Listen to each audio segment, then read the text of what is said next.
अस्सलाम वालेकुम। हमारे लेक्चर 9 का टॉपिक है analysis of fluid motion near a point rate of strain tensor.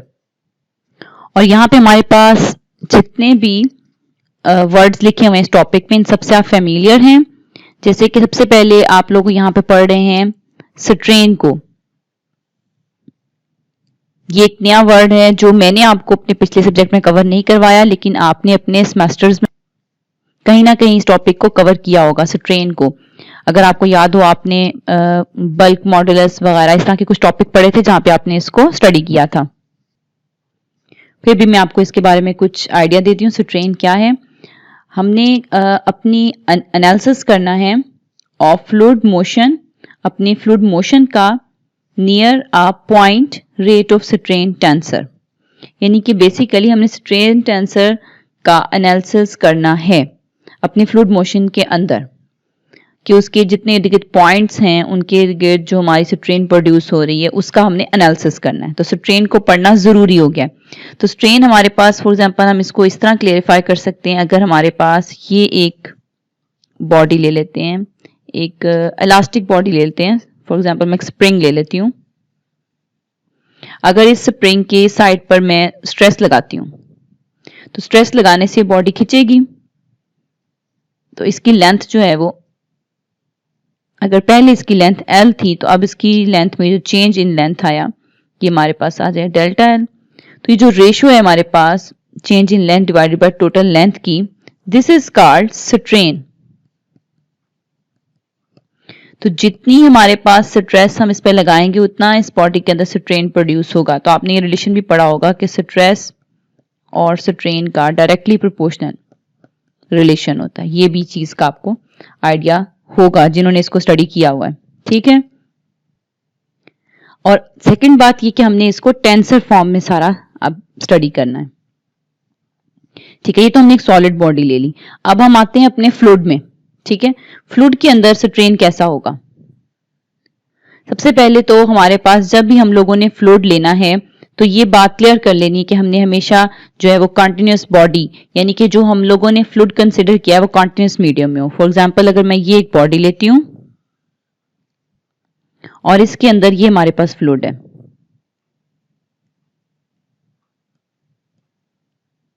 तो कंटिन्यूअस मीडियम जो हमने कह रहे हैं हमने इस बॉडी के अंदर लिया है, उससे हमारी क्या मीनिंग है, वो ये है कि इसके जो फ्लूइड के पार्टिकल्स हैं इनके दरमियान जो डिस्टेंस है ये फिक्स है, इक्वी डिस्टेंस है ये। अगर इक्वी डिस्टेंस है तो फॉर एग्जांपल एक पार्टिकल जो है फ्लूइड का यहां पर है, एक पार्टिकल फ्लूइड का यहां पर है, इसको मैं कह देती हूँ ये P है, इसे मैं कह देती हूँ P डैश है। तो जब इस हमारी बॉडी के ऊपर जिसमें फ्लूइड हमने लिया है उसके ऊपर स्ट्रेस अप्लाई होती है फॉर एग्जांपल, तो ये पार्टिकल इस पॉइंट से उठ के इस पॉइंट पे आ जाता है। ऐसा नहीं होगा कि ये पार्टिकल यहां से उठ के यहां जाके रुक जाएगा। यहाँ उसने हमारे पास कंटिन्यूअस मीडियम से मुराद है कि इस पार्टिकल ने यानी हमारे जो पार्टिकल्स हैं वो अपनी एक पोजीशन से दूसरी पोजीशन पर जाते हैं और उसकी जगह ले लेते हैं। फॉर एग्जांपल, यहाँ पे अगर हमारे पास स्ट्रेस लग रही है और फ्लूइड के अंदर मोशन स्टार्ट हुआ है तो इस पार्टिकल ने इसकी पोजीशन ले लेनी है, इस पार्टिकल ने इसकी पोजीशन ले लेनी है, इस पार्टिकल ने इसकी पोजीशन ले लेनी है, इस पार्टिकल ने इसकी पोजीशन ले लेनी है।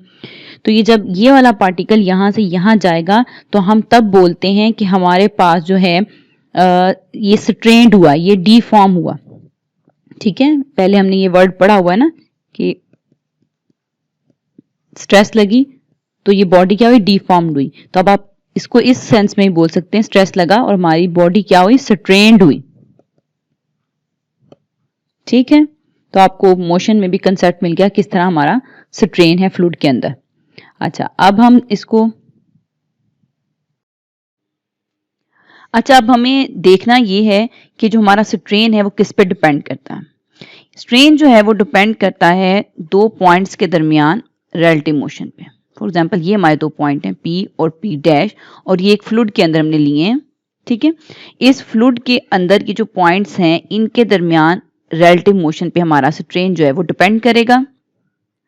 अब इस तरह है कि अगर हम इसके ऊपर अपनी लैग्रांज अप्रोच लगाएं तो हम इस एक पार्टिकल को फिक्स करके फिर देखते हैं कि कुछ देर के बाद इसने मूवमेंट यहाँ पर P डैश पर कर ली।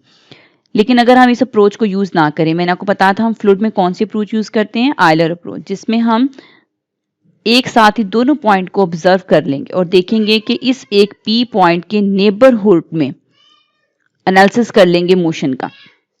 उसके लिए हम ये दोनों पॉइंट को अपनी जगह पे फिक्स रहने देंगे और इन दोनों पॉइंट्स के दरमियान उसी फिक्स पॉइंट पर हम एनालिसिस कर लेंगे इनकी रिलेटिव मोशन का। ठीक है, इस अप्रोच से हम आगे बढ़ेंगे, बजाय हम एक पॉइंट को फिक्स करके देखेंगे वो कहाँ कहाँ मूव कर रहा है, उसकी मोशन को स्टडी करें। हम इन दो पॉइंट्स के को फिक्स करके इनको स्टडी कर लेंगे। इन शॉर्ट अब हम ये कह सकते हैं कि we analysis the motion of the fluid in the neighbourhood of a typical point P। ये पॉइंट P है हमारा, ठीक है, इसके जो भी नेबरहुड में पॉइंट है उसके दरमियान हम मोशन को एनालिसिस कर लेंगे। तो इस केस में हमें क्या होगा, हमें कोई भी ये नहीं देखना पड़ेगा कोई स्ट्रेस पे एक्ट कर रही थी और फिर ये पॉइंट जो है यहाँ से मूव करके यहाँ गया, ऐसा कुछ हमें चेक नहीं करना पड़ेगा। हम जस्ट इन दो फिक्स पॉइंट को जो फ्लूइड के अंदर हैं इनके दरमियान ही रिलेटिव मोशन को स्टडी कर लेंगे और हमारे पास फोर्स को नहीं देखना पड़ेगा कि वो कहाँ अप्लाई हो रही थी, कैसे हो रही थी, बस हम इनके दरमियान ही रिलेशन को चेक कर लेंगे। ठीक है, मोशन के। अब हम आगे चलते हैं। आप जो है इसको यहाँ देख सकते हैं, ये जो मैंने सारा आपको स्टडी करवाया है। When a continuous body of a fluid is made to flow, every element in it is displaced to a new position in the course of time. ठीक है, बताया मैंने आपको कि वो टाइम के साथ अपनी पोजीशन को चेंज करता है। During the motion the element of fluid become strained, और मैंने बताया कि वो स्ट्रेन्ड हो जाते हैं। The rate at which an element of fluid is strained depend किस पे करता है, रिलेटिव मोशन पे। कौन सी रिलेटिव मोशन पे, of two points with in the fluid, fluid के अंदर दो पॉइंट्स की रिलेटिव मोशन पे डिपेंड करेगा वो स्ट्रेन। तो फिर हम इन द एंड ये कह सकते हैं we therefore analysis the motion of fluid in the neighbourhood of a typical point P within the fluid. ठीक है, we do not take into account any force responsible for this motion. यही सारा मैंने आपको अभी clarify किया है जो यहाँ पे फर्स्ट पैराग्राफ में लिखा हुआ है। नेक्स्ट जो है, अब हम इसको देखते हैं। Let P and P dash be two neighbour points at any time T in the moving fluid so that कि OP और OP डैश कैसे लिए हैं। ठीक है, इसके लिए हम क्या करते हैं, हम अपनी ये जो हमने बॉडी ली हुई है इसको जो है वो ड्रॉ करते हैं एक्सिस पे इस तरह से,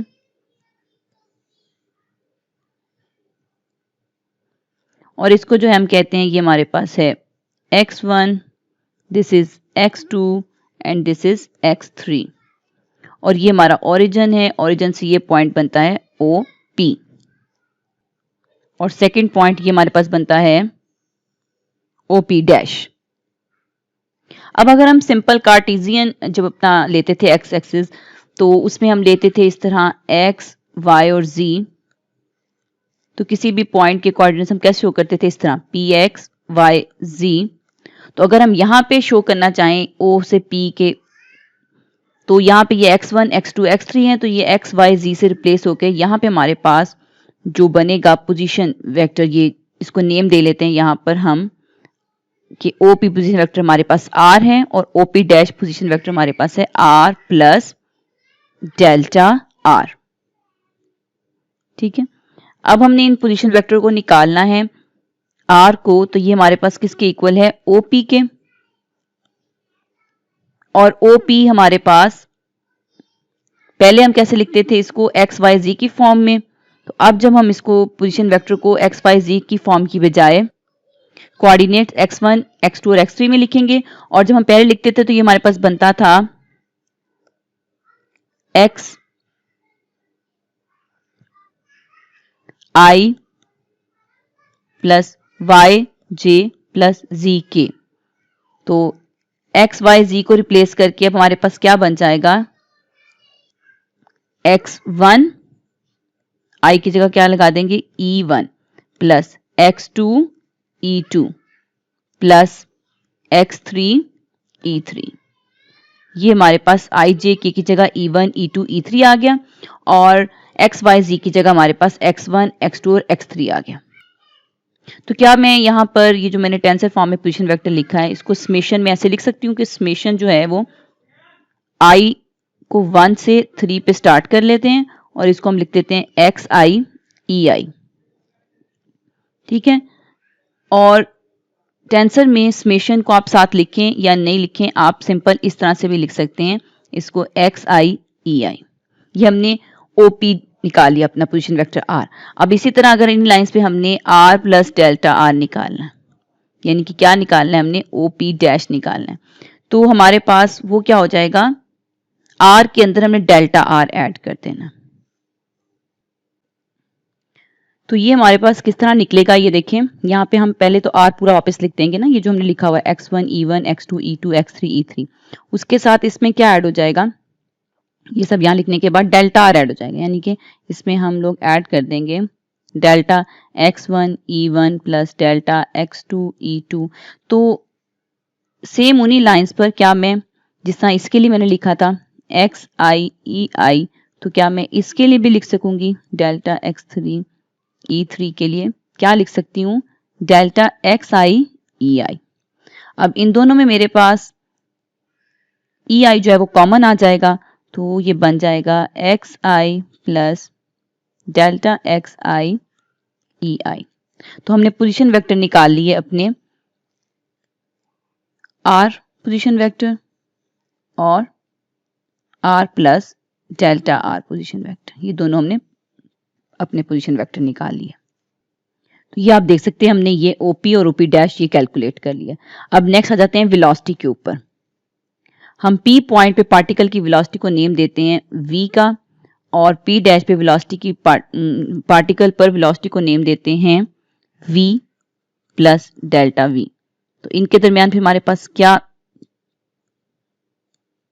जो चेंज है वो क्या है, डेल्टा V का। ये इनके दरमियान जो हमारे पास रिलेटिव मोशन है वो आ जाएगी। अब V जब लिखते हैं आप, तो अपने कोऑर्डिनेट एक्सिस में इसको कैसे लिखते थे हम लोग, उसमें आप लिखते हैं वेलोसिटी को इस तरह से,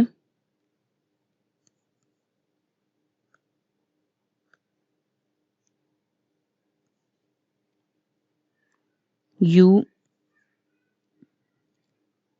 I plus V J plus W K, इस तरह से। अगर कॉमास में भी लिखते हैं तो UI VJ एंड WK की फॉर्म में। तो जब हम इसको अपने टेंसर नोटेशन में लिखेंगे वेलोसिटी को, तो ये बन जाएगा U1 E1 plus U2 E2 plus U3 E3। इसको भी हम उन्हीं लाइंस पे जिससे हमने पहले अपने टेंसर की फॉर्म में चेंज कर लिया था, समेशन I को 1 2 3 रोटेट करके, तो इसको भी कर लेंगे। तो ये हमारे पास summation I is equal to 1 2 3 UI EI बन जाएगा, जिसको हम लिख सकते हैं UI EI। ठीक है। अब हमने निकालना है V प्लस डेल्टा V, तो वो हमारे पास क्या आ जाएगा, UI EI उन्हीं लाइंस पे जिससे हमने पोजीशन वेक्टर को किया था, यहाँ पे साथ में इसके अंदर ऐड हो जाएगा डेल्टा UI EI। ठीक है। और फिर वही चीज कॉमन आ जाएगी, हमारे पास अंदर बच जाएगा UI plus delta UI EI। ये हमने V प्लस डेल्टा V निकाल लिया। तो फिर हमारे पास रिलेटिव वेलोसिटी को अगर हम सेपरेट देखें तो वो क्या आ जाएगा, ये हमारे पास आ जाएगा relative velocity delta UI EI। इसमें जो हमारे पास डेल्टा UI है, डेल्टा UI, वो हमारे पास क्या है, कंपोनेंट्स ऑफ रिलेटिव वेलोसिटी है। तो हमने इसी रिलेटिव मोशन को ही डिस्कस करना था। अब हम इसके इस कंपोनेंट को डिटेल से देख लेते हैं। आपको पता है कि हमारे पास जो वेलोसिटी होती है वो किस चीज पर डिपेंड करती है, वो हमारे पास डिपेंड करती है स्पेस कोऑर्डिनेट पर और टाइम कोऑर्डिनेट पर, यानी कि वो x y z पे डिपेंड करती है और साथ में वो t पे डिपेंड करती है। इसी तरह हमारे पास यहाँ पे ये जो है कंपोनेंट आया रिलेटिव वेलोसिटी का, तो ये भी किस किस चीज पर डिपेंड करेगा, x1 x2 x3 और t टाइम। लेकिन हमने स्टार्ट में एक बात कह दी थी कि हम जो है इसको ये नहीं देखेंगे कि ये पॉइंट यहाँ से मूव करके यहाँ गया तो इसके ऊपर जब फोर्स लगी तो उसने ये ट्रेवल किया, ऐसा कुछ नहीं देखेंगे। हम at a fix point fix कर देंगे और उस फिक्स पॉइंट पे दोनों को ऑब्जर्व करेंगे। इट्स मीन हमारा जो टाइम है वो फिक्स है, टाइम हमारा फिक्स है। तो अगर हमारा टाइम फिक्स है तो क्या इसके अगर हम इसके अबाउट कोई डेरिवेटिव लेते हैं तो कोई हमारे पास इसकी वैल्यू आएगी? नहीं। अब मैं इसको डेल्टा यू आई को एक्सपेंड करती हूं। क्या हम इसको इस तरह लिख सकते हैं? Partial u I over partial x i plus partial u I over partial x2 sorry x1 है प्लस पार्शियल यू आई over partial x3 plus partial u आई ओवर पार्शियल t। यानी कि ये स्पेस कोऑर्डिनेट पे डिपेंड करता था, उसके हिसाब से भी इसको लिख लिया, और टाइम पे डिपेंड करता था, उसके हिसाब से भी इसको लिख लिया। और हम क्योंकि ये डेरिवेटिव की फॉर्म में लिख रहे हैं तो साथ में हमारे पास यहाँ आ जाएगा delta x1, delta x2, delta x3 and delta t। अब ये तीन हमारे पास बच जाएंगे क्योंकि इसके अकॉर्डिंग x1, x2 और x3 के अकॉर्डिंग हम ये वर्क कर रहे हैं, लेकिन पार्शियल u और पार्शियल t यहाँ पे हमारे पास टाइम फिक्स है, ये जो पूरा फैक्टर ये हमारे पास 0 हो जाएगा।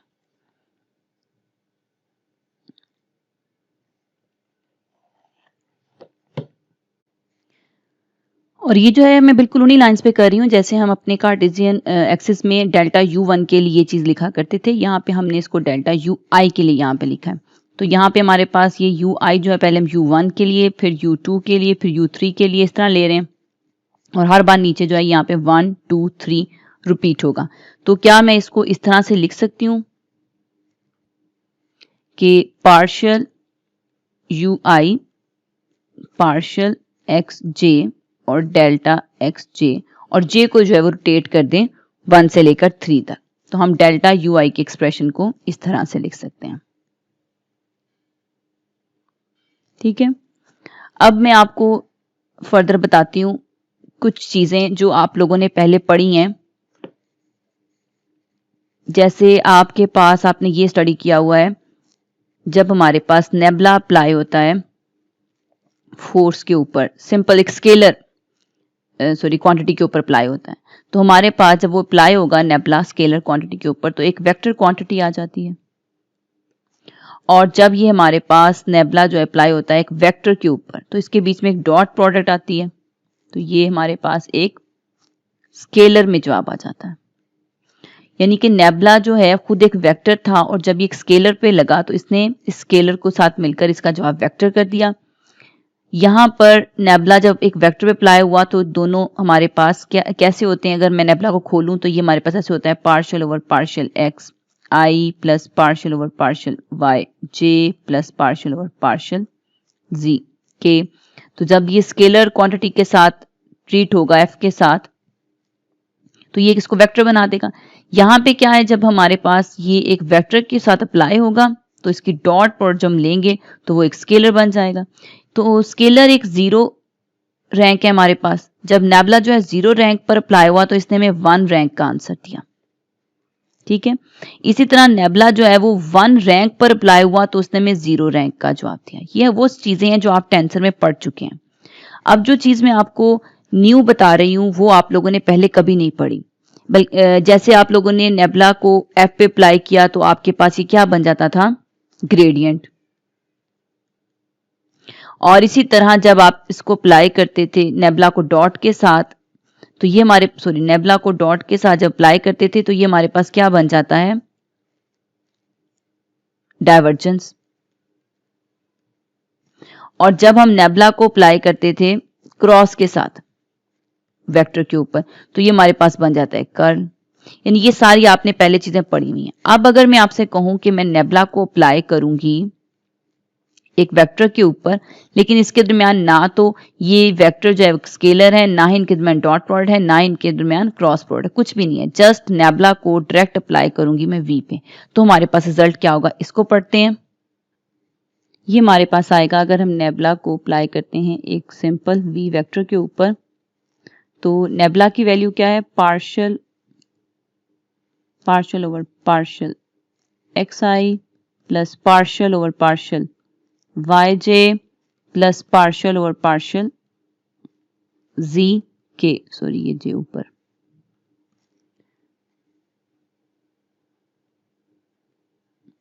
और जो वेलोसिटी हमने यहाँ पे वेक्टर लिया है उसकी वैल्यू हमारे पास क्या आ जाएगी, वो है हमारे पास u i plus v j plus डब्ल्यू के। तो इसका जो एक आंसर है, ये बिल्कुल आप न्यू टर्म पढ़ें, पहले आपने नहीं पढ़ी। इसका आंसर हमारे पास इस तरह से एक मैट्रिक्स आएगा, 3x3 का matrix, partial u over partial x, partial u over partial y, partial u over partial z. दूसरे में partial v over partial x, partial v over partial y, partial v over partial z, और last में partial w over partial x, partial w over partial y, partial w over partial z। ठीक है, ये 3x3 का एक matrix आ गया हमारे पास, और ये जो मैट्रिक्स है ये हमारे पास रैंक 2 का मैट्रिक्स है, यानी ये हमारे पास रैंक 2 का एक मैट्रिक्स आ जाता है। अगर अब हम इसी नेबुला वी को अपने टेंसर फॉर्म में देखें तो ये हमारा जो मैट्रिक्स लिखा हुआ है ये कुछ इस फॉर्म का हो जाएगा, क्योंकि यहाँ पे हमारे पास x1, x2 और x3 रिप्लेस हो जाएंगे, और यहाँ हमारे पास u1, u2 और u3 आ जाएंगे। तो मैट्रिक्स बन जाएगा partial u1, partial u2, partial u3 divided by partial x1, partial x2, partial x3, sorry यहां पर हमारे पास u1, u1। ठीक है, नेक्स्ट में फिर u2 लेंगे, u2 divided by partial x1, u2 फिर पार्शियल x2, फिर u3, फिर पार्शियल x3। इसी तरह जब मैं इसको लिखूंगी थर्ड रो के लिए तो ये बन जाएगा पार्शियल u3 पार्शियल x1। तो हमारे पास ये रैंक 2 का एक टेंसर बन जाएगा, ये मैट्रिक्स आ जाएगा हमारे पास। तो जिस तरह हम ये जो हमारे पास ये पूरा एक मैट्रिक्स आया था, अगर हम इसको लिखना चाहें तो हम इस तरह लिख सकते हैं। तो हम इसको कैसे लिख सकते हैं, जैसे ये देखिए पार्शियल u पार्शियल x, एक दफा u के साथ x y z रोटेट हो रहे हैं, फिर v के साथ x y z रोटेट हो रहे हैं, और फिर w के साथ x y z रोटेट हो रहे हैं। तो यहाँ पर भी हमारे पास u1 के साथ फिर x1, x2, x3 रोटेट हो रहे हैं। तो ये मैट्रिक्स को अगर हम लिखना चाहें तो हम इस तरह से लिख सकते हैं कि ये हमारे पास है partial u i divided by partial x j, और हम i को जो है वो 1 2 3 और j को 1 2 3 रखें। तो हम इस तरह ये जो हमने लिखा अपना नेबुला v वेक्टर के ऊपर, उसकी वैल्यू हमारे पास ये आ जाएगी पार्शियल यू आई और पार्शियल एक्स जे। अब हमने जो पीछे एक्सप्रेशन में निकाला अपने पास डेल्टा यू आई का कंपोनेंट, वो आप ये देख सकते हैं, डेल्टा यू आई जो है हमारे पास हमने क्या निकाला है, ठीक है, ये निकाला हुआ है। इसमें ये partial u i partial x j जो है ये क्या है हमारे पास, नेबुला वी है, ठीक है, और डेल्टा एक्स जे इसके साथ। ये हमारे पास एक्सप्रेशन में ये वाली चीज जो नेबुला वी में हमने लिखी है, ये मैंने क्यों आपको सारी इंट्रोड्यूस करवाई, ये जो हमारा नेक्स्ट पैराग्राफ था उसमें ये चीज इंपॉर्टेंट थी ताकि आपको पता चले कि किस तरह से एक जीरो रैंक के ऊपर जब अप्लाई होता है तो जवाब 1 आता है, और जब 1 के ऊपर अप्लाई होता है तो जवाब 2 रैंक का आता है, तो उसका क्या रिलेशन है। और नेक्स्ट अगर हम इसको डेल्टा यू आई को फर्दर लेकर चलते हैं तो अगर हमने ये आई के लिए एक एक्सप्रेशन लिखा हुआ है, अगर अब मैं इस एक्सप्रेशन को आपको मैंने ये ओपन करके दिखाया, ये देखिए ऊपर डेल्टा यू आई ये इसके लिए लिखा, अगर हम इसको u1 के लिए लिखें, फिर u2 के लिए लिखें, फिर u3 के लिए लिखें तो दोबारा इक्वेशंस की फॉर्म बनेगी। तो हम लोगों ने मैट्रिक्स में सीखा हुआ, हम इक्वेशन से अपने इन चीजों को मैट्रिक्स की फॉर्म में लेके जा सकते हैं।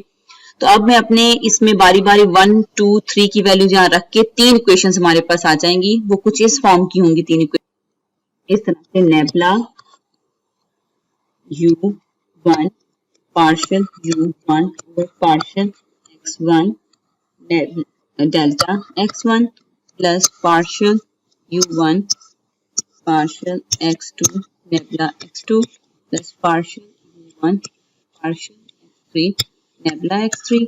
इसी तरह हम ये नेबुला u2 और नेबुला u3 के लिए भी लिख सकते हैं, रिपीट सारा।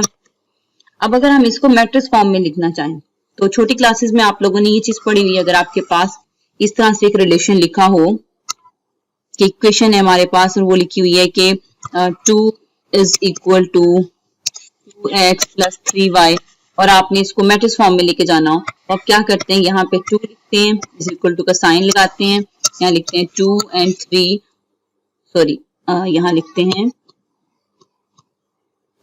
2 3 और फिर इसको लिखते हैं एक्स वाई। इस तरह से हम इसको मैट्रिक्स फॉर्म में लिखते हैं। तो अपनी इन तीन इक्वेशन यहाँ पे ये लिखी है हमारे पास, इसको भी हम मैट्रिक्स फॉर्म में लिख सकते हैं। तो ये मैट्रिक्स फॉर्म में हमारे पास क्या बन जाएगी, पहले आ जाएगा डेल्टा U1, फिर हमारे पास क्या आ जाएंगे ये वाले कोएफिशिएंट कंसीडर करते हैं और लास्ट में delta X1 delta X2 delta X3।